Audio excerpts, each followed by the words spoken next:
Hi, I'm Jonah Essers with the Tummy Handbook. Welcome back to my series of videos on food allergies in infants and toddlers. In previous videos, we discussed terminology around food allergies, signs and symptoms of food allergies, when to consider allergy testing, and how to eliminate foods if you're a breastfeeding mother. In this video, we're going to talk about how to introduce a hypoallergenic formula when you suspect a food allergy. And buying a hypoallergenic formula is a lot like buying a mattress. There are so many products out there with a lot of marketing terms, and you don't really know what you're getting until you take it home.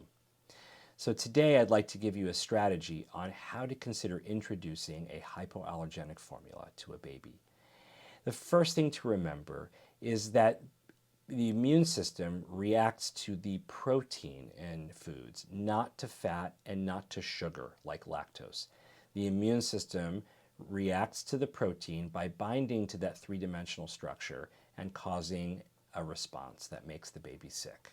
And formula companies try to address this by breaking down those proteins into smaller and smaller pieces so that the immune system cannot recognize it. The first category of formulas would be your standard infant formulas, the type of formula that you might buy off the shelf when you don't suspect that there's anything wrong with your baby.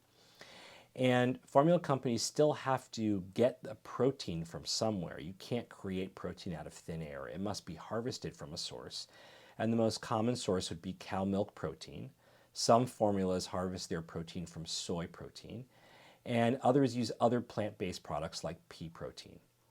From there, formula companies might break down that protein ever so slightly into what we refer to as partially hydrolyzed formulas.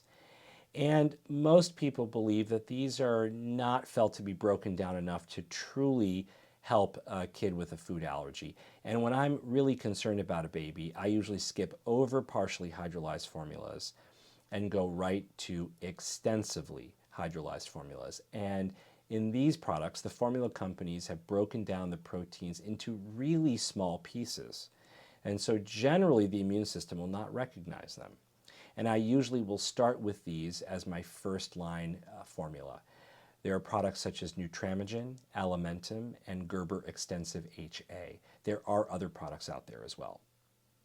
Now, if I have a baby that I've put on a extensively hydrolyzed formula and they are not getting better, then I consider an amino acid-based formula. And in these formulas, the proteins have been broken down into such small pieces that they've been broken down into the individual building blocks of proteins, which are referred to as amino acids.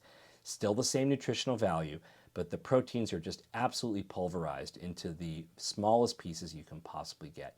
You cannot mount an allergic response to an amino acid-based formula, which is great.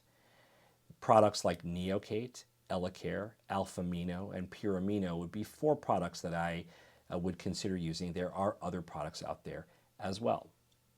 And my general strategy is to start with an extensively hydrolyzed formula and graduate up to an amino acid formula if a baby's not responding. There are some cases in which I go straight to an amino acid product, and that's when I have a really sick baby where time is of the essence. So now that you understand the major categories for hypoallergenic formula, let's talk about strategies for how to introduce these. The first thing to understand is that when you're talking about an allergic reaction, especially a non-IgE reaction, which is a delayed onset and delayed resolution, it might take weeks before you notice an improvement in the baby. So you really have to commit to some time when you try a new formula. So make sure that you carve out that time before moving on to another product. Additionally, you should know that most hypoallergenic formulas, the flavor profile is absolutely disgusting. Some babies don't mind them, but a lot really put up a fuss early on. Now, the younger the baby you have, the more likely you will be able to brainwash or trick this baby into liking the formula, but it might take time. So often we see a lot of refusal of formula early on. So the key here is not to force feed the baby, but to offer that formula many, many times, potentially up to 40 times, before considering something else. And if you do that over a period of several days to weeks, you can often convince a baby to take that formula. Another strategy would be to start with a little bit of the hypoallergenic formula mixed with a lot of the old, nicer tasting formula and gradually introduce them to that new flavor profile. And lastly, if you're a breastfeeding mom, often babies will not let you as the mom give them a nasty tasting bottle if they know that they can nurse. So if you have a non-breastfeeding partner at home, you can have that person try the bottle feed, and sometimes babies will be a little bit more forgiving with that other partner. So now that we've discussed the strategies for how to introduce formula that's hypoallergenic and the different categories of formulas, let's talk about the pitfalls to introducing hypoallergenic formula. The first one is around cost and insurance. These are very expensive formulas, and the more broken down the formula, the more expensive. And that's really the main reason why I start with the less broken down, extensively hydrolyzed formula before graduating to an amino acid-based formula. Insurance companies will often make you step through the extensively hydrolyzed product first before paying for an amino acid formula. Often they won't pay at all, and if you have a clinical story that's relatively soft, like fussiness, gassiness, trouble sleeping, often insurance companies will completely deny that. Even in really good cases of food allergy, often insurance companies in the US are giving us trouble regardless. So you really have to ask yourself, if we're not dealing with something super severe, what's it worth to you to potentially try a formula, and are you willing to pay out of pocket? Your primary care doctor will, however, try to get it covered if they can. After cost and insurance coverage, I think about palatability, which I alluded to earlier. And this can be really hard for a baby, and they can get very stressed out. And if you're giving your baby something that they don't like the taste of, especially if their gut is bothering them, they potentially can display infant anxiety or stress. And this can be a big problem.